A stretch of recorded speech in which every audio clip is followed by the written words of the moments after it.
받으십시다.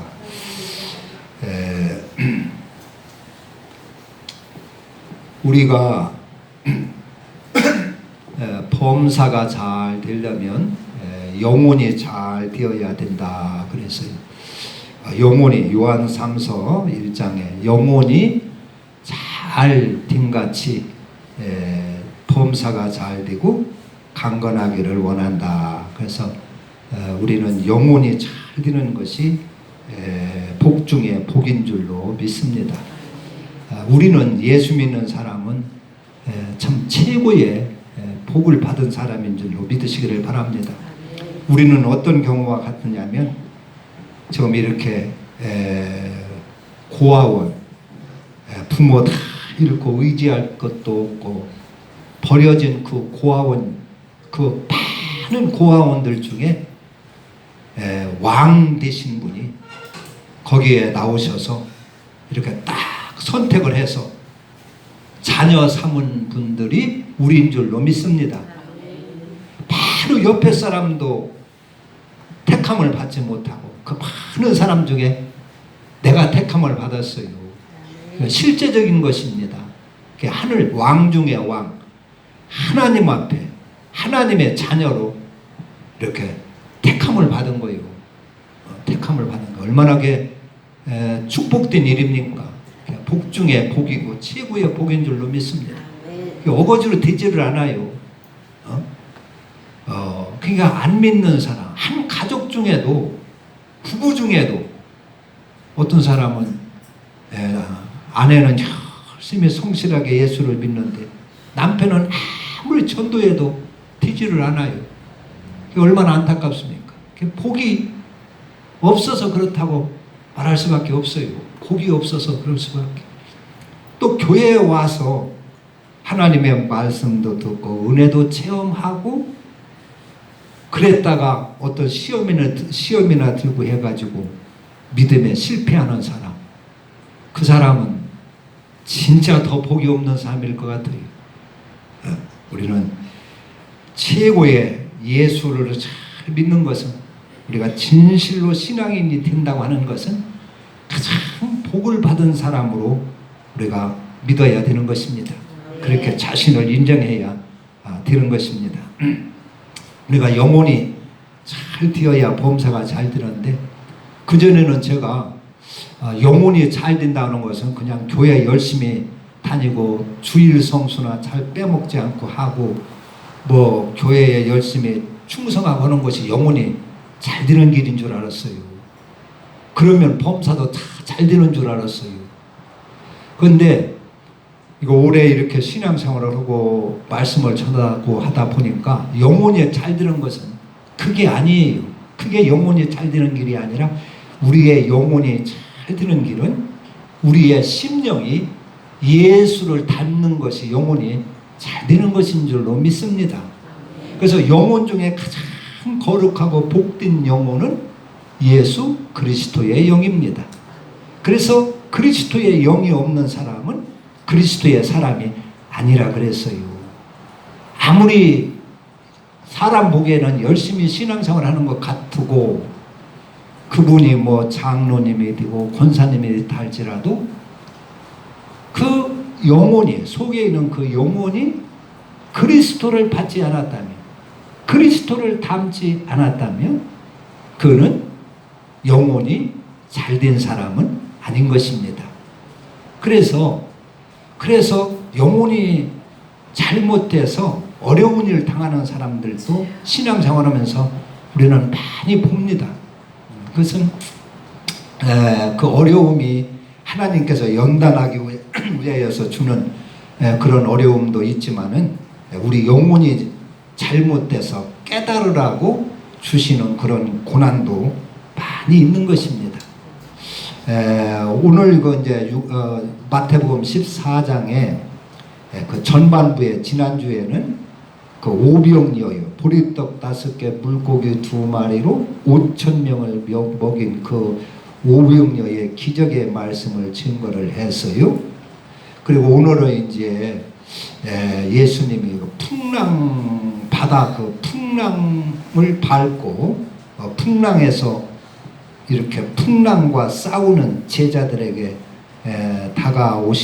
오셔가지고 이렇게 그들을 구원하는 말씀인데, 예수님이 오병이어를 기적을 베풀고 나서 제자들을 막 재촉을 했어요. 여기 22절에 보면 예수께서 즉시 제자들을 재촉했어요. 막 서둘렀어요. 다급하게 서둘렀다, 그런 얘기입니다. 그 왜 그러냐면 요한복음 같은 데 보면은 예수님이 오병이어의 기적, 보리떡 5개, 물고기 2마리를 가지고 그냥 요술 부리듯이 그냥 막 뚝뚝뚝뚝 띄워주니까 한없이 불어나고, 보리떡 5개, 물고기 2마리로 5,000명이나 되는 사람을 배부르게 먹이신단 말이요. 그리고 12광주리가 남아요.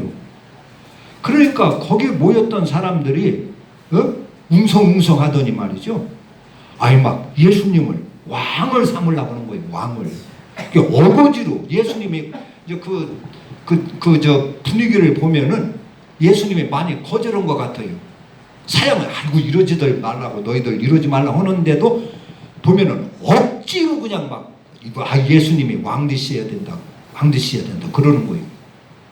그러니까 이 예수님을 구세주로, 이렇게 메시아로 구세주로 이렇게 믿는 것이 아니라 이분이 왕이 되면은 우리가 먹고 사는 걱정은 없겠다.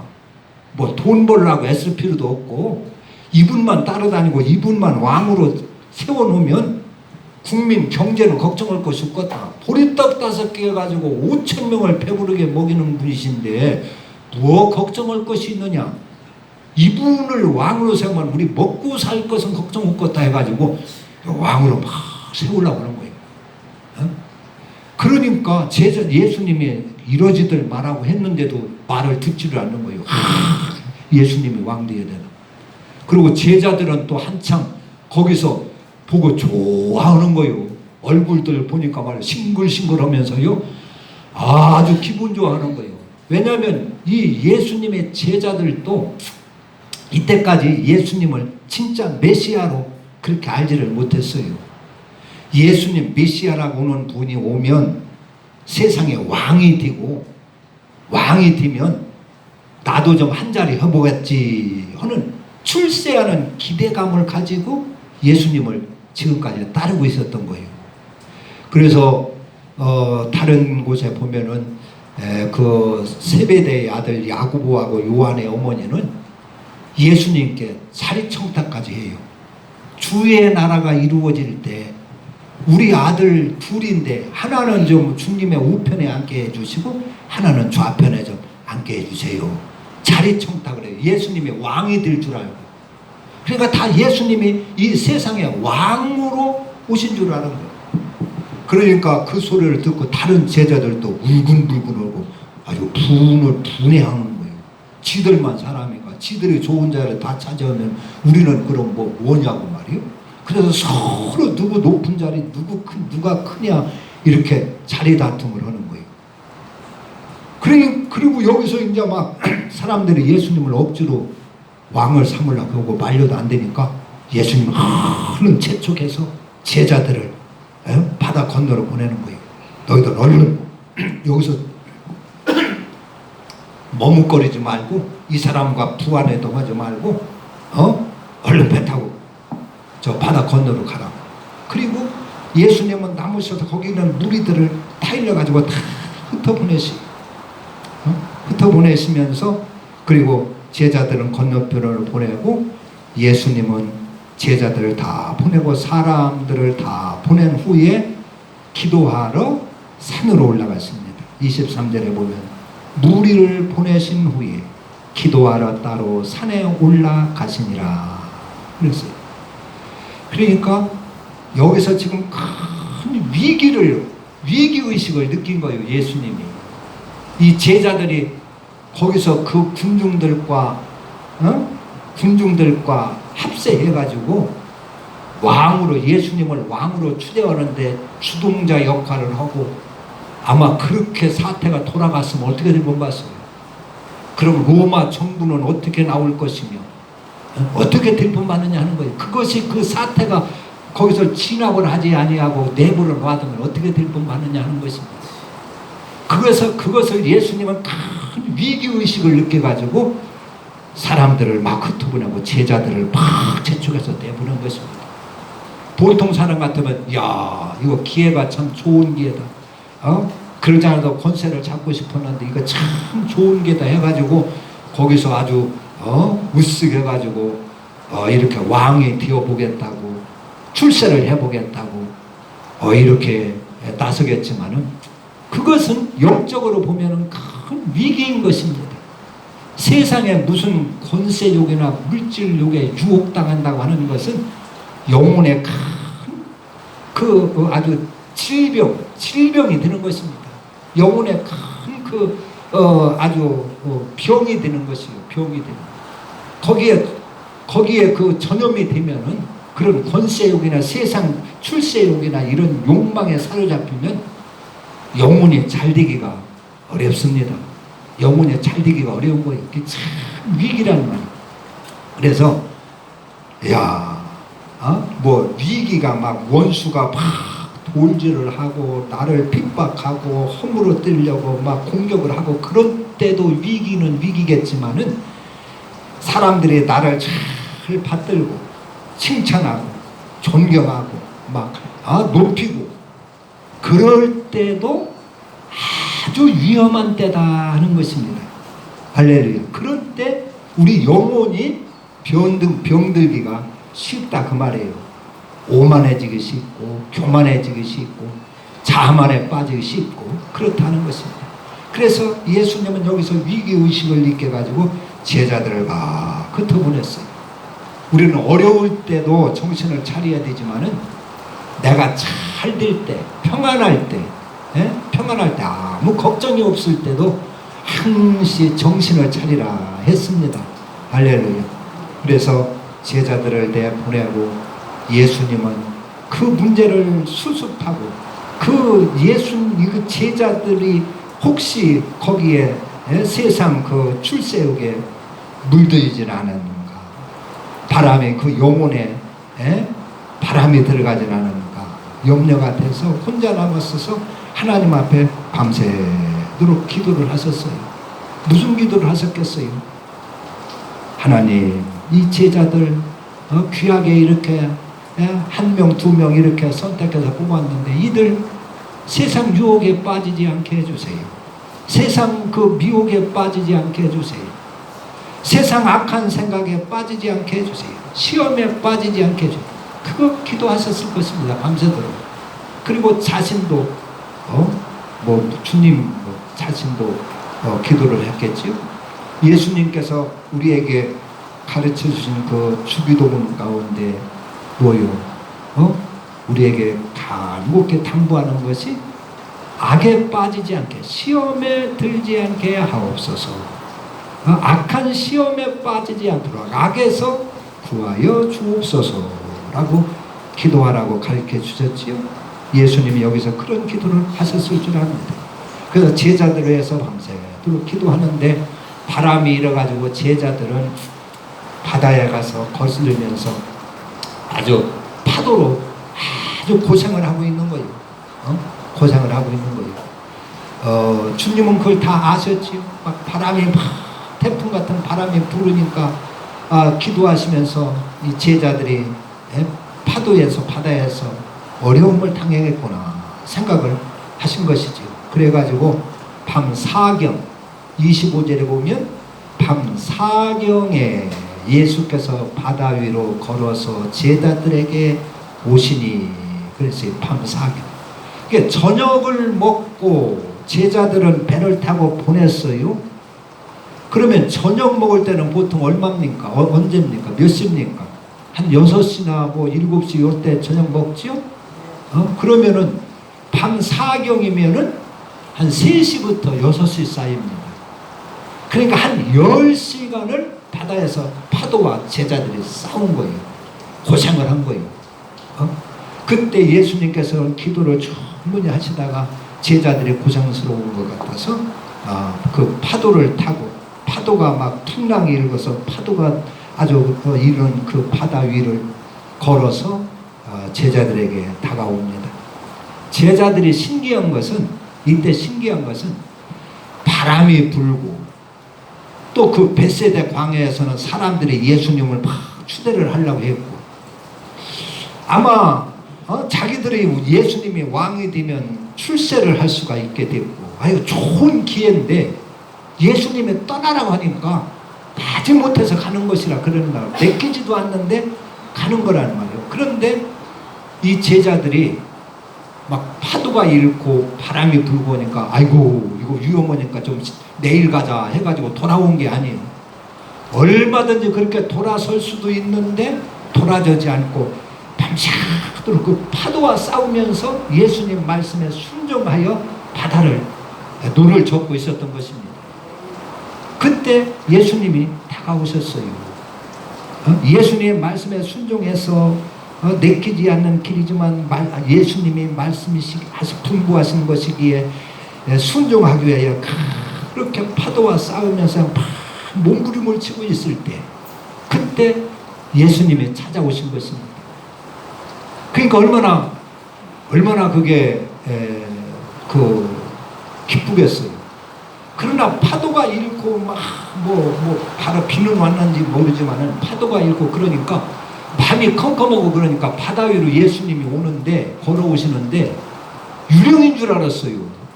제자들이. 그래서 유령인 줄 알고 두려워서 벌벌 떨고 유령 때문에 두렵고 파도 때문에 바다에서 빠져 죽을 것 같고 두렵고 이렇게 덜덜덜 떨고 있을 때 예수님이 가까이 오셔서 내니 두려워 말라 그러는 거예요. 27절에 보면 예수께서 즉시 이르시되 안심하라 내니 두려워하지 말라. 내니 두려워하지 말라. 이 음성은 들리니까 지금 막 유령 같은 유령인 줄 알고 두렵지요. 파도 때문에 두렵지요.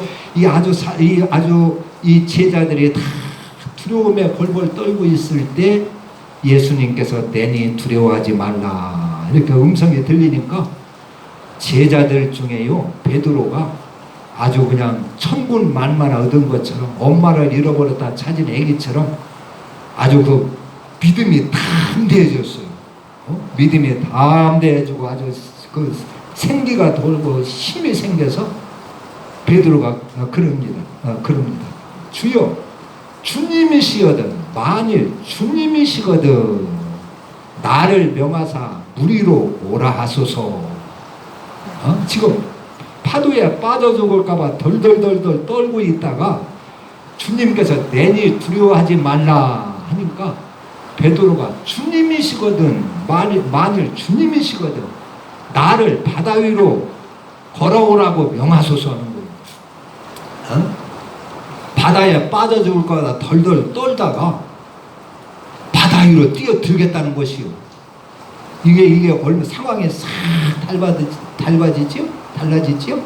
이게 베드로는 주님의 이 음성을 듣고 힘이 생긴 것입니다. 용기가 생기고 믿음이 생긴 것입니다.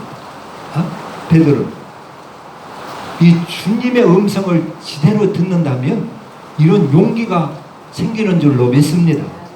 여러분들도 주님의 음성을 듣고 이런 그 평강을 얻으시고 이런 담대함을 얻으시고 이러한 힘이 솟구치기를 주님의 이름으로 축원합니다. 만약에 예수님께서 바다 위로 걸어오라 해도 어떻게 되겠어요? 아이고 이 파도가 심한데 어떻게 이 바다 위로 오라고 하십니까 예수님? 아이고 그건 나 못합니다. 그렇게 사양하지 않겠어요? 예수님 거기 빠져 죽으라고 그럼 바다에 바다로 배에서 내리라고 하는 것입니까? 나 무서워서 못합니다. 그러지 않겠어요? 그런데 베드로는 주님이시거든 나를 바다 위로 오라 하소서 오라고 하소서 나에게 명을 하소서. 그러니까 주님이라면 내가 바다에 빠지지 않도록 주님이 붙어줄 줄을 믿는다 그런 얘기지요. 그런 담대함을 그런 담대한 믿음을 갖게 됐어요. 그러니까 주님께서 오라 하니까 베드로가 그냥 털썩 막 뛰어내리는 거예요. 그래가지고 바다 위로 저벅저벅 걸어가는 것이.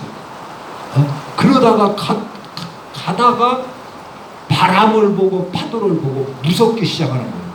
그래 무서움이 막 들어오니까 바다에 막 쑥쑥쑥쑥 바다에 빠져들어가는 거예요.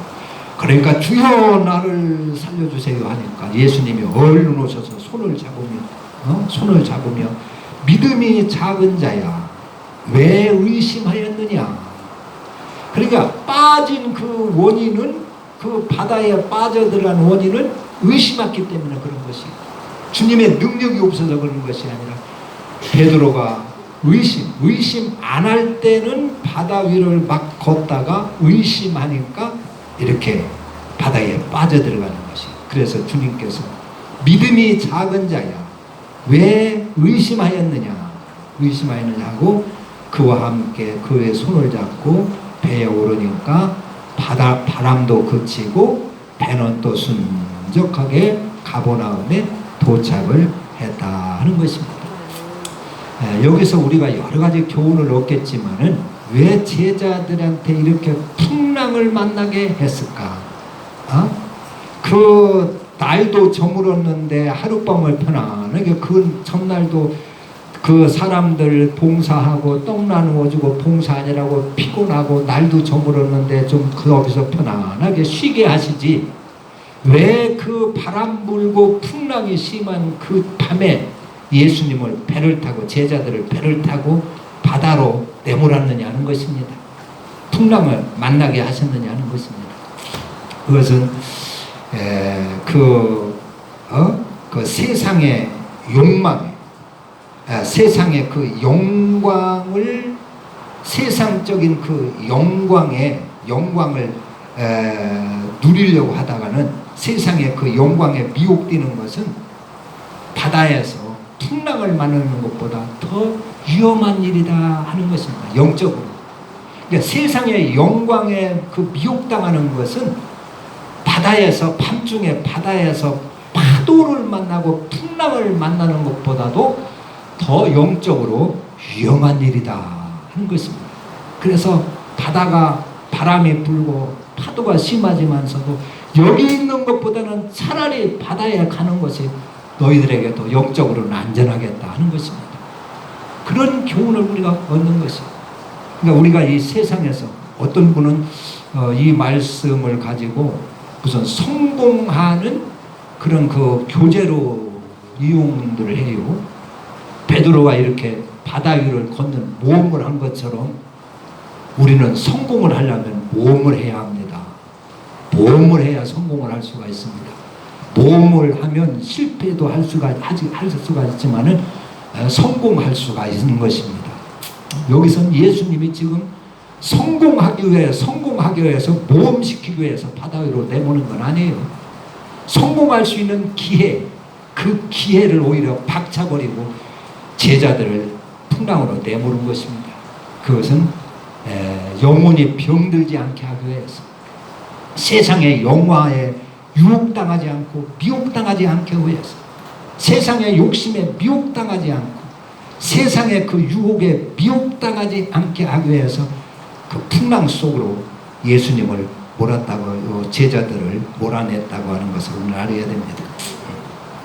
그래서 이 세상 유혹에, 우리는 사단의 유혹에 넘어가지 않도록 조심해야 됩니다.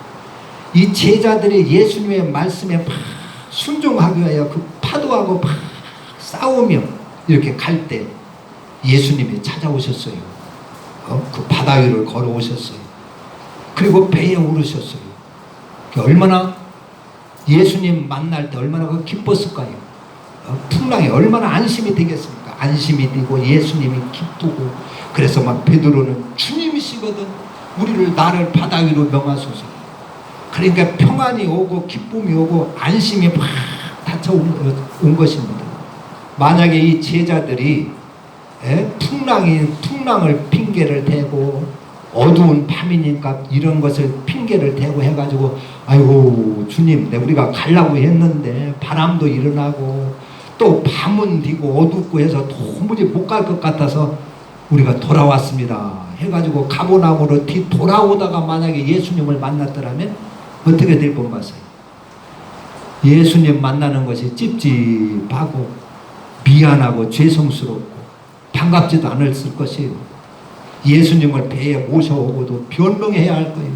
예수님, 우리가 꼭 가려고 했는데 밤은 깊어지고 바람은 심하고 갈 수가 없습니다 하면서 구차한 변명을 하면서 예수님을 대해야 될 것입니다. 그러나 그 밤중에 온 밤중이지만서도 그 풍랑이는 그 어려운 환경 속에 있으면서도 주님의 말씀을 열심히 순종하면서 주님을 만나니까 아주 기뻤던 것이요. 또 심히 솟구쳤던 것이요. 우리도 하늘나라 가서 주님을 만날 때 이렇게 이 땅에서 아주 이 땅의 바다와 같이 험한 이 세상 인생살이지만은 이런 어려움 가운데서라도 주님의 말씀에 순종하도록 힘을 쓰며 순종하며 애쓰다가 하늘나라 가면 주님 만나는 것이 기쁠 줄로 믿습니다. 그러나 이 핑계 저 핑계 대고 이 핑계 저 핑계 대고 그냥 아주 소홀하게 신앙생활하고 나태하게 신앙생활하고 흐지부지 신앙생활하고 하다가 주님 앞에 가면 주님 얼굴 대할 때 어떻게 되겠어요? 얼마나 여러 가지 변명을 해야 될 줄 압니다. 그때는 내가 이래서 못했습니다. 그때는 이래서 못했습니다. 그때는 이래서 내가 주님께 순종 못했습니다. 아주 구차한 많은 변명을 늘어놔야 될 테지. 그러나 인생이 힘들고 인생은 파도치는 바다를 항해하는 것 같이 힘든 것입니다. 누구나 다 힘든 것입니다. 어떤 때는 병마의 파도가 오고 어떤 때는 실패의 파도가 오고 어떤 때는 또 자녀 문제 때문에 아주 고난이 오고 여러 가지 인생살이라고 하는 것은 이렇게 흉흉한 파도가 있는 바다를 항해하는 것과 똑같은 것입니다. 누구나 다 비슷한 줄로 믿습니다. 우리는 나만 고생하나 이렇게 생각하는 분도 있지만은 다 마찬가지입니다.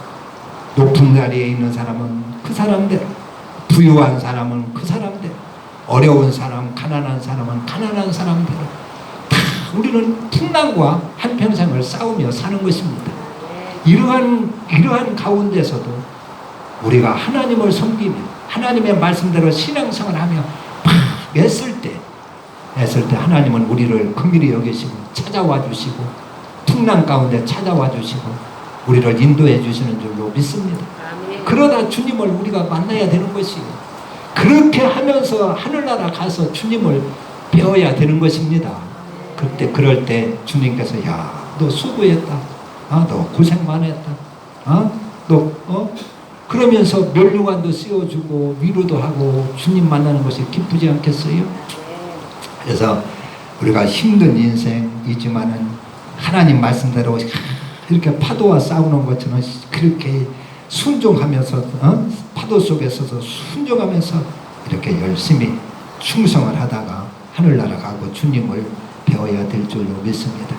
그때 그런 가운데 주님이 찾아오셨어요. 찾아오시고 그들이 어려움을 보시고 주님께서 그냥 즉시 단번에 파도를 잠잠게 해주시는 것입니다. 그리고 그 목적지에 순탄하게 금세 도달하게 하시는 것이 우리가 하나님의 말씀대로 살도록 이렇게 힘쓰고 애쓰고 수고할 때 그럴 때 내가 어려움을 처할 때 주님이 찾아주시는 것입니다. 게으름을 피고 아주 이렇게 나태하고 그냥 세상에 한 발 이렇게 주님 앞에 한 발 이렇게 해서 어중간하게 의심이나 하면서 이렇게 걷는다면 주님이 방문하시기가 그냥 내키질 않으시겠지요. 그러나 제자들이 주님의 말씀에 순종하면서 파도와 싸우니까 주님께서 바다 위로 저벅저벅 걸어오셔서 그 풍랑 속에서 건져주신 줄로 믿습니다. 우리가 이렇게 애탈 때 주님이 오시면 어떤 어려움도 단순간에 아주 순식간에 깨끗하게 해결될 줄로 믿습니다. 주님이 한번 손을 쓰시면 어떤 파도라도 즉시 잔잔케 해 주실 줄로 믿습니다. 여기서 주님이 배에 오르시니까 금방 잔잔했다. 그래서 33절에 32절에 배에 함께 오름에 바람이 그치는지라. 그래서 바람이 그치는지라. 그래서 주님도 이들을 기쁨으로 이렇게 구원하셨겠지요. 기쁨으로 그냥 애쓰는 걸 보고 기쁨으로 그냥 뭐 구원해 달라고 하지도 않았는데 주님께서 바람을 꾸짖어 잔잔하게 해주셨어요. 그리고 목적지에 다다르게 했습니다. 그런 걸 보고 이 제자들은 33절에 배에 있는 사람들의 예수께 절하며 이르되 진실로 하나님의 아들으로소이다 하리라. 그래서 이런 환난을 통해서 이런 그 풍랑을 통해서 예수님은 제자들에게 진실한 믿음을 심어주신 것입니다. 예수님을 진실한 하나님의 아들로 믿게 하는 그런 믿음으로 바로잡아 주신 것이다 하는 것입니다. 그전에는 그냥 왕이나 되고 예수님이 왕이나 되고 자기들 막 배고픈 것 그냥 먹을 거나 채워주고 병이나 고쳐주고 이런 그 주님으로 이렇게 알았던 것 같아요. 그러니까 여기서 진실로 이 사건을 통해서 예수님을 진실한 하나님의 아들로서 고백하게 됐어요. 그 전에는 진실한 하나님의 아들로 믿지를 못했다는 것이죠. 그 전에는 진실한 하나님의 아들로 우리가 예수님을 진실한 하나님의 아들로 믿는다면 시험 들지 않지요. 세상에 빠지지 않지요. 세상에 미혹당하지 않지요. 신앙생활하다가 포기하지 않습니다. 예수님을 진실한 하나님의 아들로 믿지 못하고 그냥 내 어려울 때 잠시 도와주기나 하고 도와주려나 해서 믿고 병이나 고쳐주려나 해서 믿고 그렇게 믿기 때문에 시험 들면 그만두고 예수 믿다가도 그만두고 실패하고 하는 것이지 예수님을 진실한 하나님의 아들로만 믿었다면 어떻게 예수님을 떠나겠습니까? 어떻게 세상으로 다시 돌아가겠습니까? 절대 그럴 수가 없는 것입니다. 이 제자들은 이 사건을 통해서 예수님이 진실로 하나님의 아들으로소이다 이렇게 고백을 할 수 있게 됐어요. 우리도 주님의 음성을 듣고 베드로처럼 새 힘으로 새 생명으로 충만해지고 우리의 믿음이 바로 될 수 있기를 주님의 이름으로 축원합니다. 기도합니다. 하나님 아버지